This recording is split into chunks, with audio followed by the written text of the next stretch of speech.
Ang topic po natin ay pinamagatan ko pong mga pagpapalang naganap sa isang taong ligtas. Sabi nga, naniniwala po tayo, may ginawa po yung Diyos sa buhay natin nung tayo po ay tumanggap ng kaligtasan. At magsimula po tayo sa buhay po ni Sakeo. Ito po ay napakagandang halimbawa. Sa aklat po ng Lucas chapter 19 verse 1 hanggang 10, ang sabi diyan, pumasok si Jesus sa Jericho at naglalakad sa kabayanan. May isang tao roon, ang pangalan ay Sakeo, isang pinuno ng mga maniningil ng buwis, at siya'y mayaman. Sabi dito, sinikap niyang makita si Jesus upang makilala kung sino ito. Ngunit sa dami ng tao, hindi niya ito makita dahil siya'y panda. Kaya't matakbo siyang nauna sa daanan ni Jesus at umakyat sa isang puno ng sikumoro. Pagkatapat ni Jesus sa lugar na iyon, tumingala siya kay Sakeo at sinabi, Sakeo, bumaba ka agad sapagkat kailangan mong tumuloy ngayon sa iyong bahay. Nagmadaling bumaba si Sakeo at tuwang-tuwa, sabi dito, tuwang-tuwang tinanggap si Jesus sa kanyang bahay. Lahat ng nakakita nito ay nagbulong-bulungan. Nakikituloy siya sa isang taong sa maksalanang, sabi nila. At sinabi sa kanya ni Jesus, tumayo si Sakeo at sinabi niya kay Jesus, Panginoon, ipamimigay ko po sa mga mahihirap ang kalahati ng aking mga kayamanan. At kung ako'y may nadayang sinuman, isasauli ko ito sa kanya ng maka-4 na beses. At sinabi sa kanya ni Jesus, ang kaligtasan ay dumating ngayon sa sambahayan ito sapagkat anak din ni Abraham ang tao ito. Ang anak ng tao ay naparito upang hanapin at iligtas ang naligaw. So, napakaganda na makita natin, una, yung kalagayan po natin bilang mga mananampalataya ng Diyos ngayon, tayo po ay dating mga naligaw po ng landas. Kagaya po ng mga tupa, ang sabi po ng Isaiah, tayo po ay mga tupang ligaw. Subalit napakabuti ng Diyos, at tayo po ay ibinilang niya sa mga taong hinanap niya sa ating kapanahunan upang tayo po ay maligtas. At napakahalaga bilang mga taong naligtas, makita natin yung, sabi nga, pagkapalang naganap sa buhay natin bilang mga taong naligtas, kagaya po ni Sakeo. Kaya, ang unang puntos na gusto kong makita natin dito, sa isang taong ligtas, may pagbabagong nagaganap. Sabihin mo nga sa iyong katabi, may pagbabagong nagaganap. May pagbabagong nagaganap. Kasi sa isang totoong ligtas at tumanggap ng kaligtasan na nagmumula sa Panginoon, may pagbabagong nagaganap. Amen.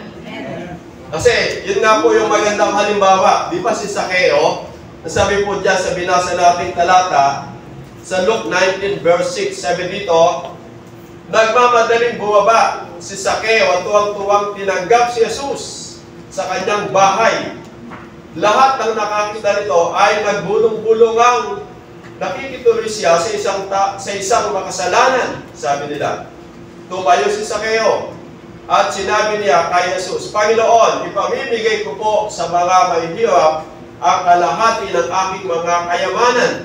At kung ako man ay may nadayang sinuman, isasauli ko ito sa kanya ng maka-4 na beses. Pasilin po natin yung salitang pagbabago na naganap.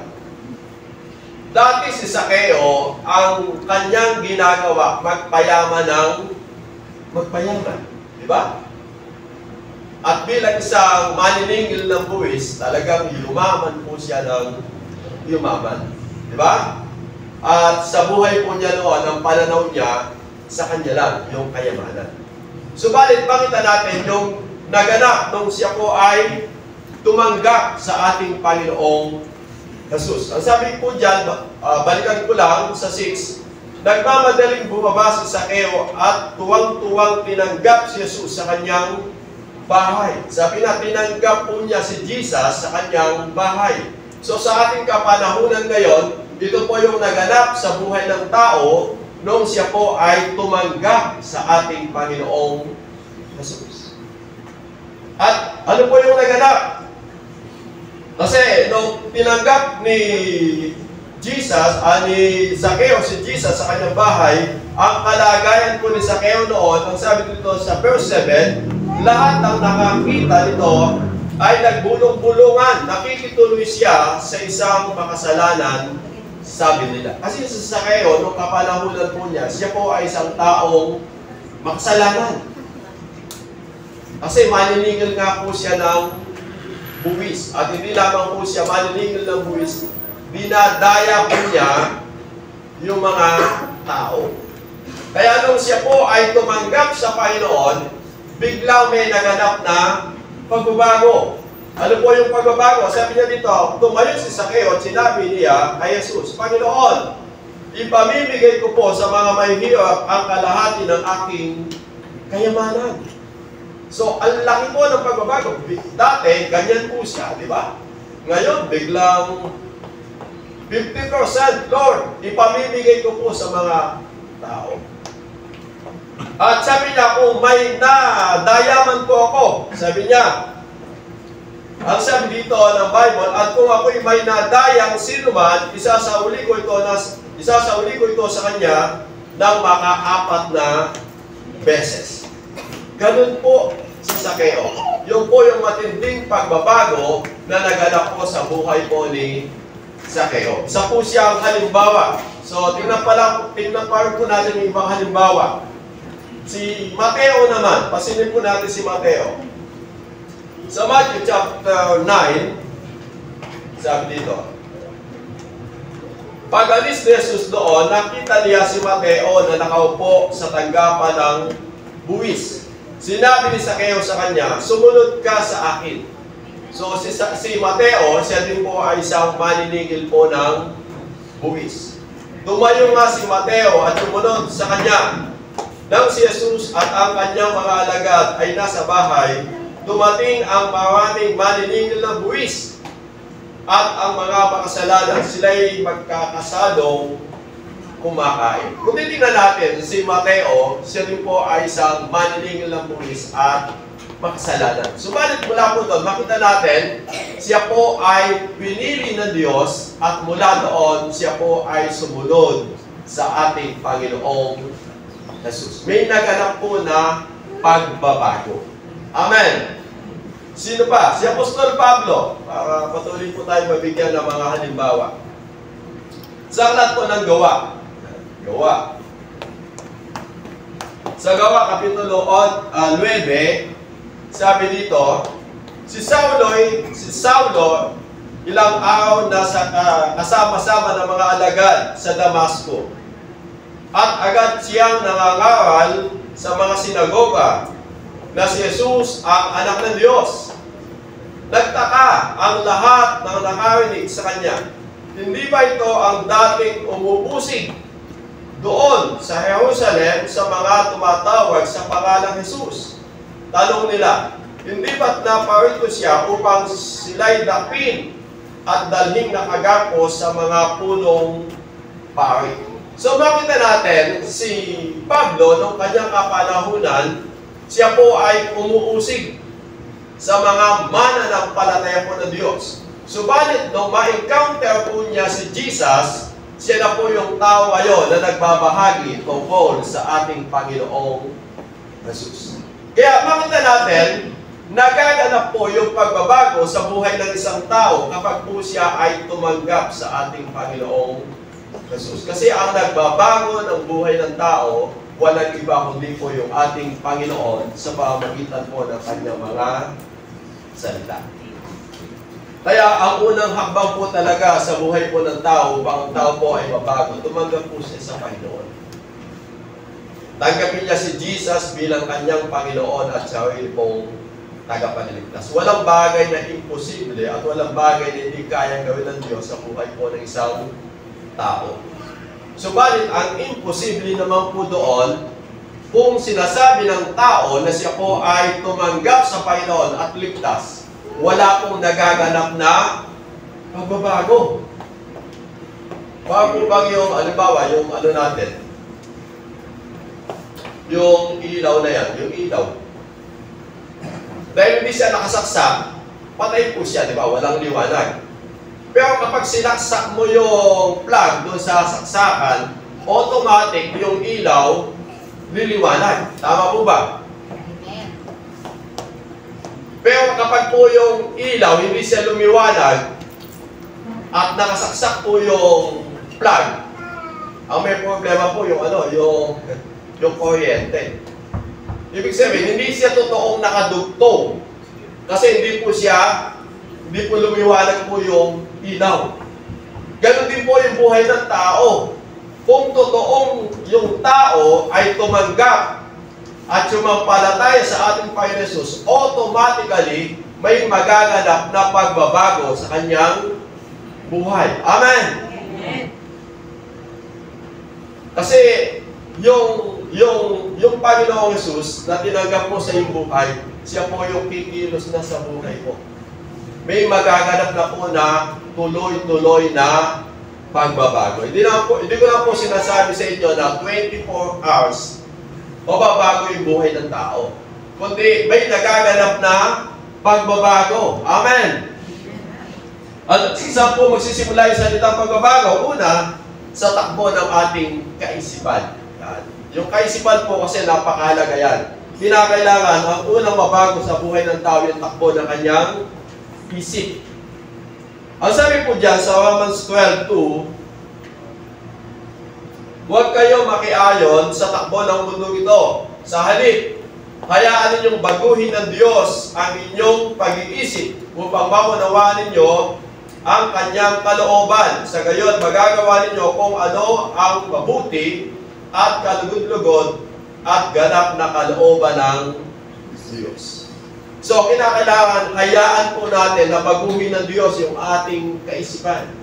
Kasi sa buhay po ng tao, napakahalaga ng kaisipan. Kapag hindi nabago po yung kaisipan ng tao, hindi mababago yung takbo ng kanyang pamumuhay. Amen. Pero kapag nabago at binago ng Diyos yung kaisipan ng isang tao, ako'y naniniwala na mababago din yung takbo ng buhay ng isang tao. Kasi yung isip ng tao, yun po yung nagsasabi sa kanyang utak at gagawin at yung utak, siya po yung magdi-deliver sa kanyang physical na katawan. Kapag sinabi ng isip na sa katawan niya, matutulog siya, di po ba? Kapag sinabi ng isip sa kanyang katawan na kakain siya, di ba? So, ganun din po, napakahalaga na hayaan po natin na baguhin ng Diyos yung ating kaisipan upang yung pagbabago at pagbabago ay maganap sa buhay ng isang tao. Lalo na po sa panahon po natin ngayon, ang dami pong pumapasok sa ating kaisipan. Kaya kapag po yung ating kaisipan, hindi po siya nakakapakinig, kapag po yung ating kaisipan, hindi po natin nalalagyan ng salita ng Diyos, kung minsan nadadaig po tayo ng takbo po ng mundo. Kasi yung mundo, ang dami po niya ipinapasok sa ating kaisipan. Ikaw, nanonood ka ng television, nagsa-cellphone ka, yung paligid mo, pumapasok po yung lahat sa ating kaisipan.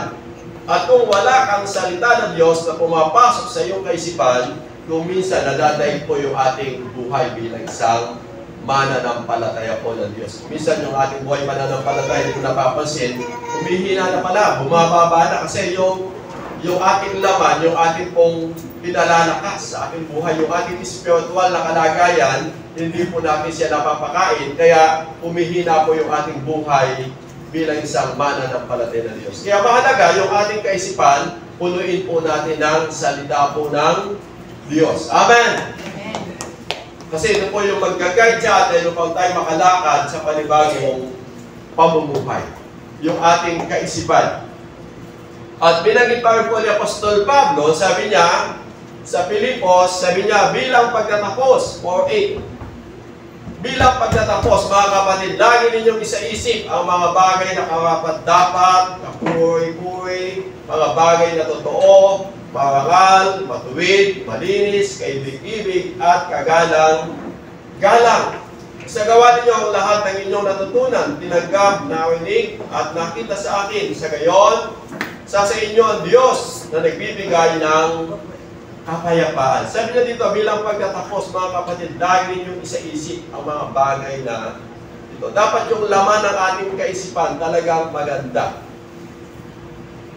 Kasi dyan po talaga pumapasok yung mga tamang kaisipan at dyan din po pumapasok yung mga maling kaisipan.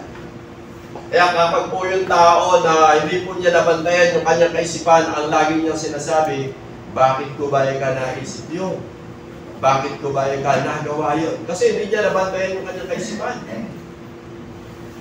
Subalit kapag nabantayan po natin yung ating kaisipan, naiiwasan po natin makagawa po ng pagkakamali. Kaya ang payo nga po ng ating mga magulang, bago po gawin ang isang bagay, pakaisipin mo muna ng 10 beses. Tama po ba yan? Eh lalo na, kung ang gagawin po natin palatuntunan, walang iba, kundi po yung salita po ng Diyos. Bawa, estudyante ka, may naliligaw sa iyo. Mag-aasawa na ba ako o mag-aaral? Kailangan, pag-isipan po natin ng tama. Di ba? Kapag nagkamali ka ng desisyon at hindi tama yung takbo ng iyong kaisipan, mapapahamak po yung buhay ng tao at pagdating doon sa dulo, yung salitang pagsisisi. Subalit kapag alam po natin yung palatuntunan ng Diyos, hindi po tayo mapapahamak. Kaya mahalaga, maging gabay ng ating kaisipan yung salita po ng Diyos. Pangalawa, yung ating mga pananalita. Dapat mabago na daw po yung ating lengguwahe ng salita. Amen? Yung pagbabago una sa kaisipan. Pangalawa sa ating pong pananalita. Ang sabi po dyan sa aklat po ng Efeso 4:29, huwag kayong gumamit ng masasamang salita, kundi yung makapagpapalakas at angkop sa pagkakataon upang makapagdulot ng mabuti sa mga nakikinig. Sabi dito ni Apostol Pablo, huwag kayong gumamit ng masamang salita, kundi yung makapagpapalakas at angkop sa pagkakataon upang makapagdulot ng mabuti sa mga nakikinig. Kinakailangan daw po pala yung ating mga pananalita talagang makapagbibigay po ng kalakasan. Makapagdudulot po ito ng sigla sa mga taong nakikinig. Yung po ba kapag ikaw yung napakinggan ng tao, sumisigla, lumalakas, nabibigyan mo siya ng magandang pananaw sa buhay. Hindi po yung kapag ikaw yung napakinggan ng tao, imbis na yung tao lumakas, nanghina, nawala ng pag-asa. Kasi yung salita ng Diyos, napakahalaga sa buhay po ng tao. At kung ang salita na lumalabas sa bibig mo ay salita ng Diyos, nagbibigay po ito ng buhay. Subalit kapag ang sinasabi mo ay taliwas sa salita ng Diyos, ito po ay nagbibigay ng kapahamakan sa buhay po ng isang tao. At lalo na po sa panahon po natin ngayon, nauso po yung marites. Okay lang po yung mag-marites po kayo, kinakailangan lang yung salita po ng Diyos. Amen? Hindi yung makikipag-away ka sa Facebook. Tayo pong mga mananampalataya po ng Diyos, binabantayan po natin yung ating mga pananalita. Amen? Dahil sabi po dito sa Matthew 12, tingnan po natin, Matthew 12, sabi dito, tandaan ninyo, tandaan daw po natin. Sabihin mo kasi yung katabi, tandaan mo kapatid. Tandaan mo kapatid. Ano ang kasunod dyan? Sa araw ng paghukom, pananagutan ng tao ang bawat walang kabuluhang salita. Sinabi niya, pawawalang sala ka o paparusahan batay sa iyong mga salita. Mananagot po tayo sa Diyos. Kaya dapat yung salitang lumalabas sa bibig po natin, bantayan po natin. Amen? Kung wala kating sasabihin mabuti, huwag kang magsalita. upang wag na po tayo magkasala sa paligid ng Diyos at makasakit ng damdamin po ng ating kapwa. Kasi yung tao, kung minsan, sabi ko nga, ito yung kahinaan niya. Lalo na talagang galit po yung tao, di ba? Hindi po mapigilan yung kanyang pananalita. At kung minsan, dahil sa pagsasalita ng mga tao, naghihiwalay po sila. Sabi niya, sige ka, hiwalay! Hiwalay tayo! Ikaw yung maglalaban ng puti, ako yung maglalaban ng bigla. Mabuting-mabuti, gano'n na lang, di ba? Eh kung ang nangyari, sige ikaw, umuwi ka na sa nanay mo. So, hindi tamang pananalita, di ba? Samantalang nung nagpakasal kayo, sabi niya, magsasama kayo sa hirap at ginhawa. Kung nagluto, sige, umuwi ka na. So, hindi siya tamang salita, di ba? Kaya, tandaan po natin yan. Pananagutan po natin sa Diyos yung mga salita po natin.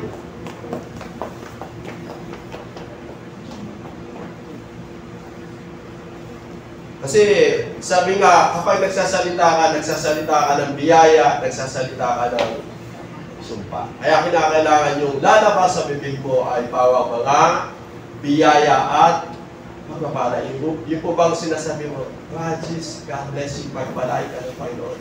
Ingatan ka ng Diyos. Tugunin ng Diyos yung mga pangangailangan mo. Ilayo ka sa anumang kapahamakan. Yung po bang ganong mga pananalita? Kahit matisod ka, amen! Pag po ba kayo natisod, ano yung lumalabas sa inyong bibig? Kasi may napapakinggan ako eh. Sabi ko, ba't ka ako ganun? Born again na ka ako yung bibig, hindi pa na po born again? Natisod ka ako, ba't may malaki? Sabi ko, ano kaya ka ako yung malaki na yun? So, dapat pag natisod ka, ang lalabas sa bibig mo, praise the Lord! Hallelujah! Amen! Hindi na po tayo nagpupuntok sinta. Wala na po yun. Amen. Hindi ka na po nanunungayaw. Amen. Kasi nabago na po yung takbo ng ating kaisipan, nabago na po yung ating pananalita. Magiging yung pangatlo, yung salitang pamumuhay po natin. Sabi dito, sa Matthew chapter 5, verse 16, gayon din naman, dapat ninyong paliwanagin ang inyong ilaw sa harap ng mga tao upang makita nila ang inyong mabubuting gawa at papurihan ang inyong Ama na nasa langit. Sabi nga yung mga gawa po natin, dapat bilang isang pananampalataya ng Diyos, makita po ito sa buhay ng bawat isa sa atin. Yung gawa po natin. Alam niyo po ba, yung gawa po natin, dito po tayo patuloy na pagpapalain pa ng Diyos. Kung paano tayo gumagawa ng bumuhay sang-ayon sa kalooban po ng Diyos. Simple lamang po yung pamumuhay na tama sa paningin ng Diyos. Yung bang sabi nga yung ginagawa natin pawang mabuti at tama sa paningin po ng Diyos. Pag nandun po yung salitang tama, mabuti, at nakalulugod sa Diyos, tama po yung ating ginagawa. Amen! Hindi po tayo nandadaya, kasi ganun po kasi minsan yung tao eh. Dinadaya po natin yung kapwa natin. So, hindi po siya yung tamang gawa. Kinakailangan, mabuhay po tayo ng tamang gawa. Sabi nga upang makita nila yung ating mabubuting gawa, upang mula doon, maluwalhati po yung ating Amang nasa langit. Maging mabuti po tayo. Nandun po yung kabaitan, nandun po yung kabutihan bilang isang mananampalataya ng Diyos. Sabi nga ni Apostol Pablo, huwag tayo magsawa sa paggawa ng mabuti, sapagkat sa takdang panahon tayo ay mag-aanig, hindi po tayo magsasawa. Kaya yung ating mga gawa, huwag po natin huwag po nating pababayaan na hindi po tayo makagawa po ng mabuti.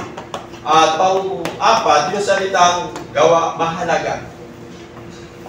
Dito po tayo kumisan, nawawala. Pasinin natin dito si Apostol Pablo nung siya ay makatanggap ng kaligtasan mula sa ating Panginoon. Sabi niya dito sa Filipos chapter 3 verse 7, Ngunit dahil kay Kristo, sabi niya, ang mga bagay na pinapahalagahan ko noon ay itinuring kong walang kabuluhan ngayon. Oo, itinuturing kong walang kabuluhan ang lahat ng bagay bilang kapalit ng lalong mahalaga ang pagkakilala kay Kristo Jesus, ang aking Panginoon.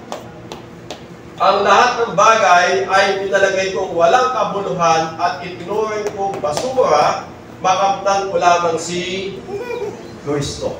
Alam niyo po ba, lahat ng bagay dito, sabi ni Apostol Pablo, ay walang kabuluhan. Hindi po siya yung pinakamahalaga, bagamat ito po ay mahalaga. Ang pinakamahalaga sa buhay ni Apostol Pablo, walang iba kundi po yung ating Panginoon. Sabi nga ng Bible, hindi kayo pwedeng maglingkod ng sabay sa Diyos at kayamanan. Pasinin po natin si Sakeo nung siya ay hindi pa ligtas. O magandang sabihin, hindi pa po niya tinatanggap si Jesus. Sino po yung kanyang Panginoon noon? Di ba yung kanyang Panginoon noon yung kayamanan? Hindi po niya Panginoon si Jesus. Subalit nung si Sakeo tumanggap kay Jesus, sino po yung naging Panginoon po niya? Si Jesus. Yung kayamanan, hindi na niya Panginoon. Hindi na siya yung pinakamahalaga sa kanyang buhay. Maging si Apostol Pablo, makita natin, dati ang mahalaga sa kanya yung kanyang posisyon, yung kanyang pagiging mayaman bilang tao. Subalit, nung makilala niya yung ating Panginoon, hindi na po yun ang pinakamahalaga. Ang pinakamahalaga sa kanyang buhay, walang iba kundi yung ating Panginoong Jesus. Amen! Sa akin pong buhay, sino po ba talaga yung mahalaga? Di ba? Dapat makita po natin, sino ba talaga yung mahalaga sa buhay natin? Yung Panginoon o yung kayamanan? Kaya kung minsan makikita natin yung tao, dahil hindi nila naintindihan yung buhay, kung minsan ang pinapahalagahan po nila sa kanilang pong buhay, walang iba kundi yung kayamanan. Yun po yung malungkot na buhay. Dahil hindi nila naintindihan yung kayamanan, hindi naman po sa atin yan eh. Ipinagkatiwala lamang po yan sa atin ng Diyos. Amen. Kasi nung isinilang po tayo dito sa ibabaw ng lupa, wala kang dala. May dala po ba kayo nung kayo ay sikat? Wala nga, di ba? At kapag namatay ka, wala ka ding madala. Yung lahat ng nasa atin ngayon, hindi po sa atin yan. Ipinagkatiwala lamang po yan sa atin ng Diyos. Kaya huwag po natin gawing Diyos-Diyosan. Amen! Bisa kasi nagiging Diyos-Diyosan po natin yan eh. Yung ating buhay, yung ating kayamanan, yung ating katalinuhan, yung ating hanap buhay. So, wag po natin maging Diyos-Diyosan yung lahat ng bagay na yan. Kundi ang maging Diyos natin at Panginoon ng buhay natin, walang iba kundi si Jesus. Siya po yung pinakamahalaga sa lahat po ng mahalaga. Kasi yun po yung maganda sa buhay po natin. Kagaya po ni Apostol Pablo, ganun po yung kanyang naging pamumuhay. Ang pinakamahalaga sa kanyang buhay, walang iba kundi si Jesus. Kaya yun po yung makikita natin yung salitang pagbabago. May nagaganap na pagbabago sa buhay ng isang taong ligtas. Nabago yung kanyang kaisipan, nabago yung kanyang pananalita, nabago yung kanyang gawa, nabago yung kanyang pananaw sa buhay. Kung sino ba yung mahalaga sa lahat ng mahalaga. Amen! Lalo na po kapag talagang gawain ng Diyos, dapat, hindi ka na dapat nagtatanong, sino ba yung uunahin ko? Yung kasalan o Panginoon? Yung binyagan o yung Panginoon? Yung po bang gano'n? Dapat, alam mo na, dapat ang pinakauna na dapat mong gawin, walang iba kundi yung gawain po ng Panginoon. Amen! Dahil sabi nga ng Bible, siya po yung pinagmumulan at pinanggagalingan ng lahat ng bagay sa ating po mga buhay. Pangalawa, ang sabi dito, pangalawang natanggap ng isang tao ligtas, siya po ay naging masipag sa gawain po ng Diyos. Amen. Sa aklat po ng Gawa. Sa Gawa, Kapitulo 2, makita natin dyan, 46. Ano pong ginagawa nila? Everyday? Masipag. Ganun po ba tayo? So, sabi dito, everyday, o araw-araw sila nagkakatipon sa templo, nagpipera-pera sila ng tinapay sa kanilang mga tahanan, at masaya, at may malinis na kalooban. Ano pa yung sumunod? Nagpupuri sa Diyos, at kinalulugdan sila ng lahat ng tao. Sa bawat araw, idinadagdag sa kanila ng Panginoon ang mga inililigtas. So, mapasinin po natin yung mga unang mananampalataya ng Diyos, masipag. Amen. Pagdating sa gawain po ng Diyos, masipag po sila. Palagay yun, hindi po ba sila kumakain? Hindi po ba sila may mga pamilya? May mga pamilya din po sila. Kumakain din po sila. Kaya lang, nandun po talaga yung puso nila, Lord, talagang ibibigay ko yung buhay ko talaga sa iyo. Kaya hindi po sila napapagod. Amen. So sa buhay po natin, napakahalaga na tayo po yung maging masipag sa gawain po ng Diyos. Alam niyo po, ito po yung kalagayan po ng mga tao ngayon. Kung minsan tinatamad na po na dumalo sa gawain ng Diyos. At kung minsan, ang pananaw nila, total, may online naman. Doon na lang ako, manunod na lang ako. So, mas maganda pa rin po dumadako tayo sa gawain po ng Diyos. Amen? Kasi yung po yung nais po ng Diyos, sabi nga ng Bible, yung 6, ibinigay na nga sa atin, sabi ka panahonan ngayon eh.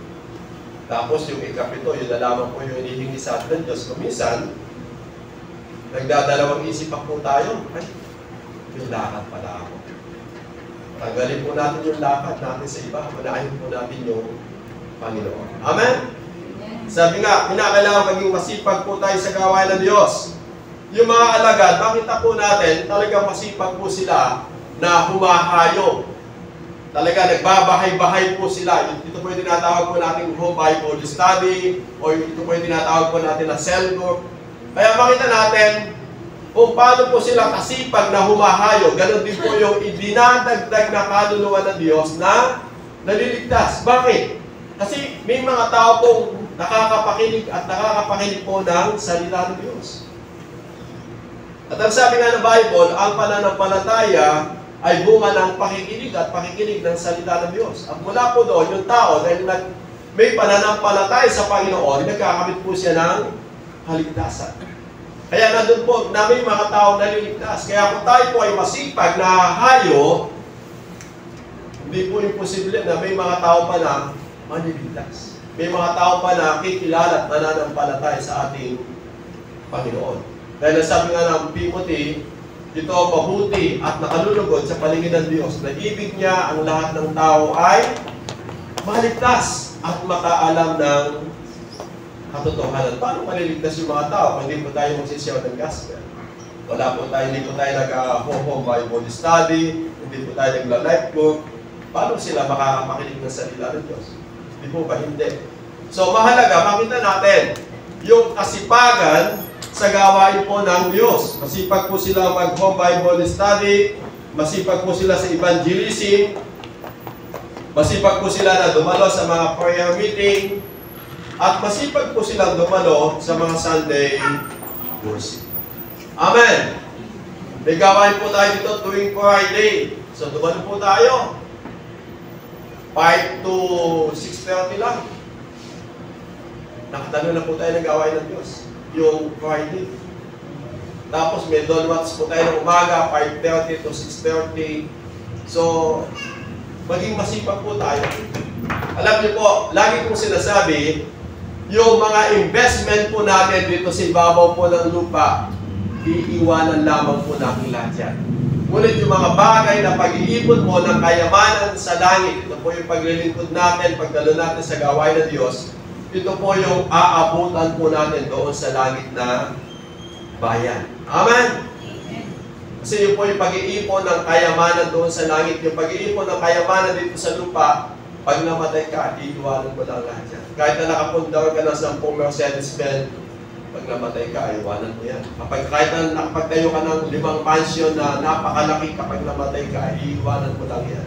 Subalit yung ginawa po nating paglilingkod sa Panginoon, ito po yung mananatili at mananatili magpakailan, kailan pa man. Amen. Kaya yun po, sabi nga, yung mga pagbabago na nagaganap sa buhay ng tao ay napakahalaga na makita sa buhay natin bilang mga ligtas na. Kung dati hindi ka ganong masipag sa gawain ng Diyos, ngayon sumisipag ka sa gawain ng Diyos. Ang malungkot po kasi nung una, kasipag mo, bakit ngayon hindi ka na sumisipag? Ano kaya yung dahilan? Baka bang kumpara sa sasakyan, bakit pumawada? Siguro, naubusan ng gasolina. Tama ba yun? Na-flat. Kaya hindi na makatakbo. So, kagahan po natin ng gasolina. Amen?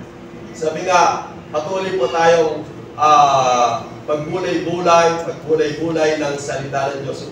Pagpatuloy tayo sa ating buhay, pananampalataya sa ating Panginoong Jesus. At panghuli, sabi po dyan, C, letter C. Mga pagkapalang naganap sa isang taong ligtas, mapagbigay at matulog. Amen! So sa isang taong ligtas, nung dati, sabi ko nga yung pananaw mo, ikaw lang yung gusto mo na makatanggap ng biyaya, ngayon po hindi na. Yung mga taong ligtas, sila po yung mga taong mapagbigay at matulog. Pasilin natin si Sakeo, yung binasa natin kanina.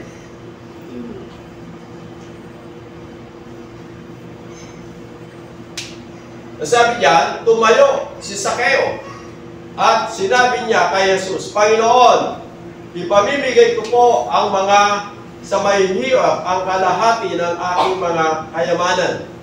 At kung ako man ay may nadayang sino man, isasauli ko ito sa kanya ng maka-4 na beses. Kaya sinabi po doon sa 9, at sinabi sa kanya ni Jesus, ang kaligtasan ay dumating ngayon sa sambahayan ito sapagkat anak din siya ni Abraham. So, makita natin doon yung bunga po ng kaligtasan.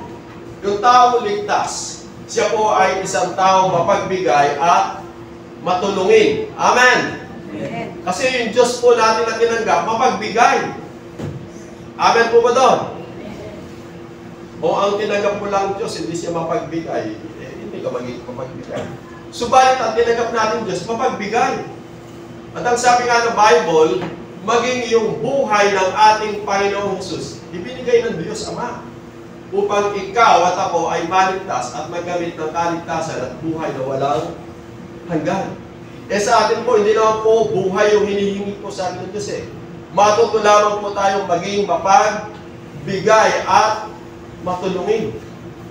Si Sakeo, makita natin nung hindi pa po siya ligtas, talagang yung kanyang kaisipan, tikob ang kamay.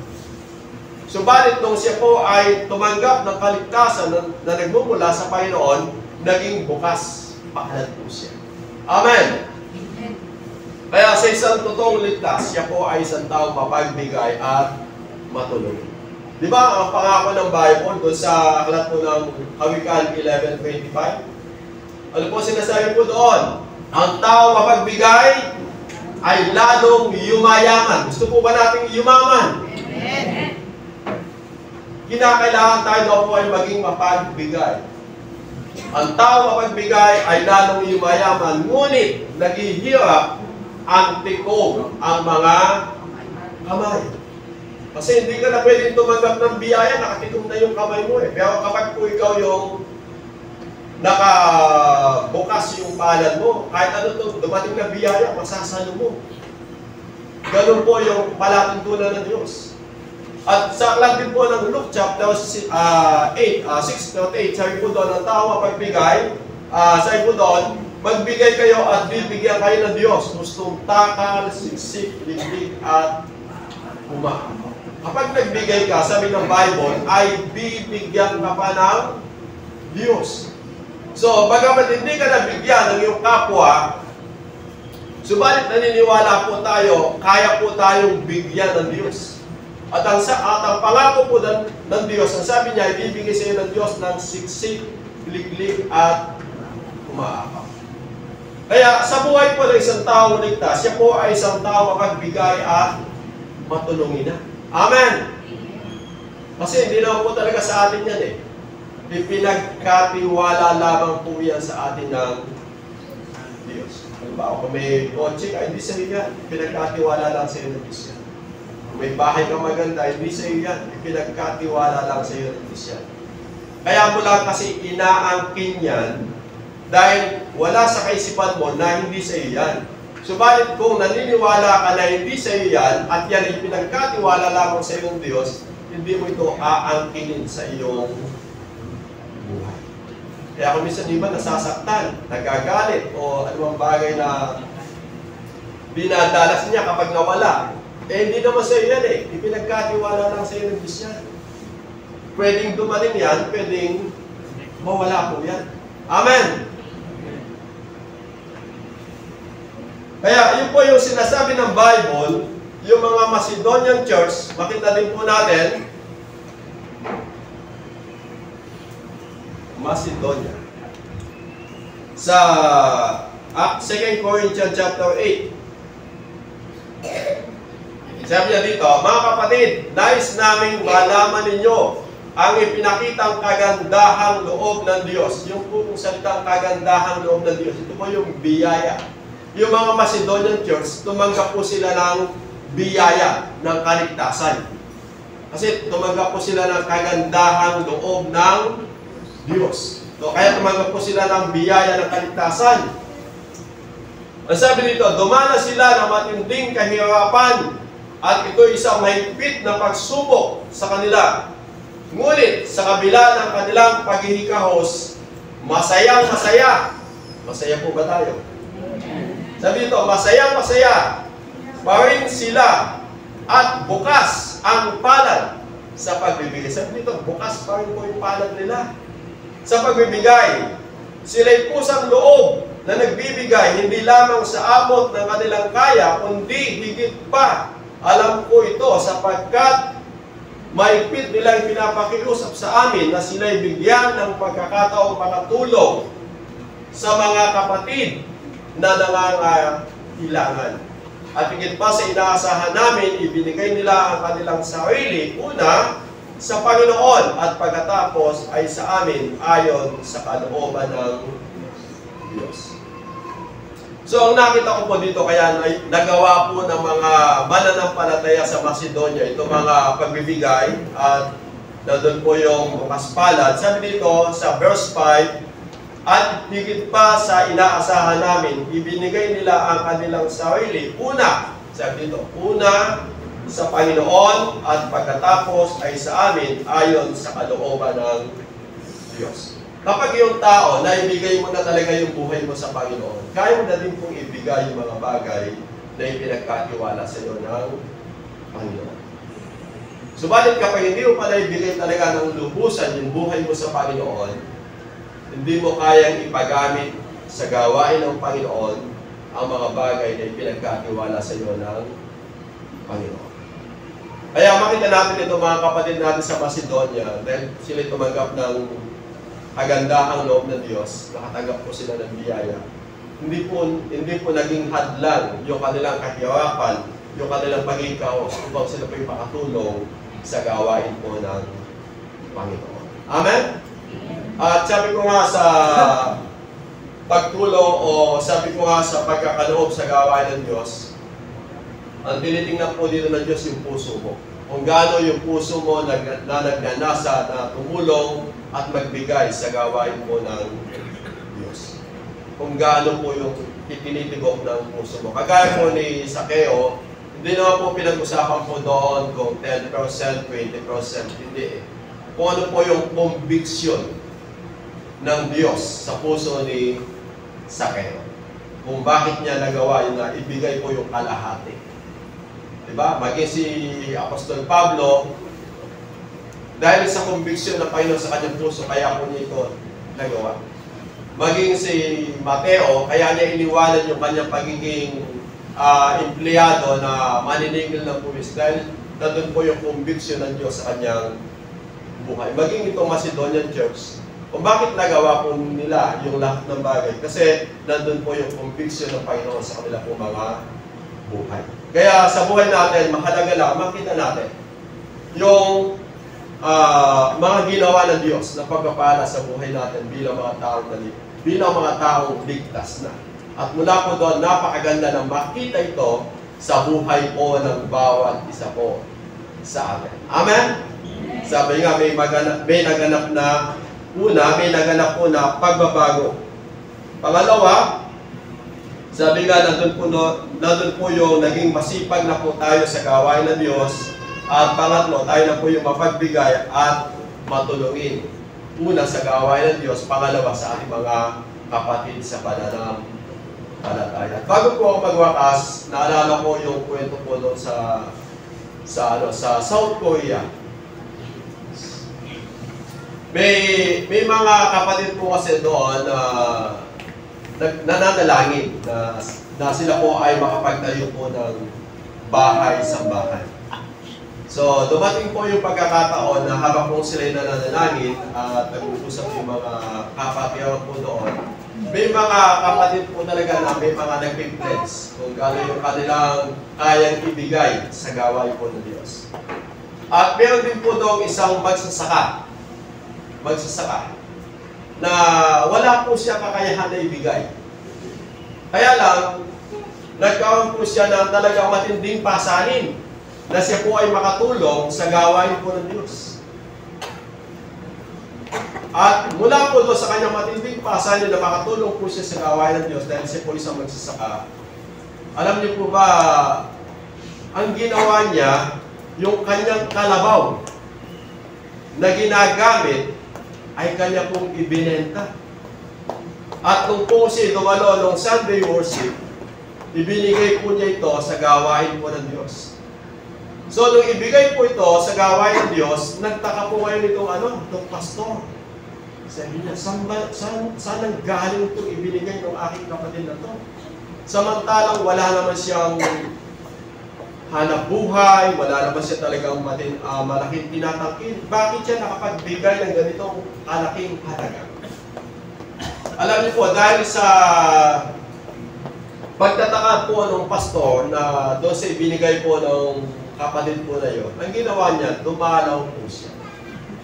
Dumalaw po siya doon sa bahay ng member ng church. At alam niyo po, nung dumalaw po siya, naiyak po yung pastor. Kasi ang nakita niya, siya po yung nakasingkaw. Dapat yung kalabaw yung nakasingkaw, siya po yung nakasingkaw. Kasi ibinenta nga po niya yung kanyang kalabaw upang makatulong lang sa gawain po ng Diyos. At alam niyo po ba, yung kwento po na yun, lumaganap po sa buong mundo. Yung po yung Spirit swept in Korea. Nabalita po yun. At alam niyo po, ang daming na-challenge doon sa ginawa po nung magsasaka po na yun. Kasi nakita nila, hindi po naging dahilan yung kanyang kahirapan upang makapagbigay po siya sa gawain po ng Diyos. So sa buhay po natin, hindi ko po sinasabing gayahin po natin, kundi ma-challenge po tayo na sabi ko nga, magkaroon po tayo ng pusong mapagbigay pagdating po sa gawain po ng Diyos. Amen! At sabi ko nga, binabalikan ko lang po yung kwento dito sa church. Sabi ko dito nung una, konti lang po yung mga mananampalataya.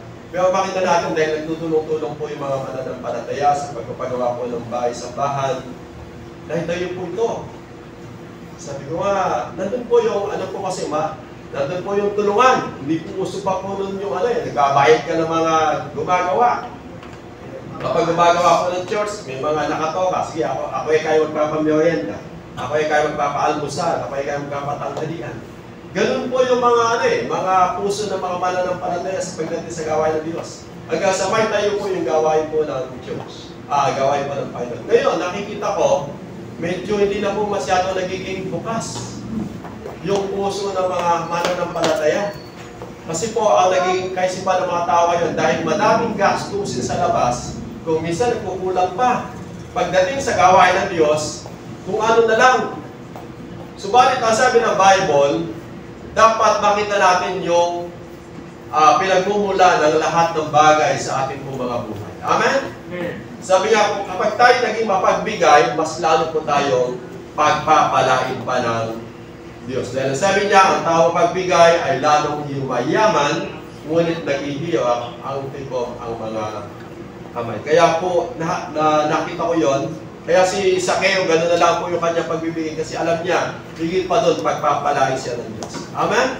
Yung babaeng bao, kung bakit sa kabila po ng kanyang pagiging dukha, bao, nagbigay siya kasi naniniwala siya mula doon, mas lalo na po siyang pagpapalain pa ng Diyos. Kaya sa buhay po natin, nawa patuloy nating makita yung mga pagpapalang naganap, yung tayo ay natutong manampalataya at nakamit po ng kaligtasan. Sabi nga may pagbabago na nagaganap sa buhay natin, tayo po ay naging masipag sa gawain ng Diyos at panghuli, tayo po ay naging mapagbigay at matulungin sa ating po mga kapwa. Sipo tayo po natin ito ngayon at patuloy natin palakpakan pa ang Diyos.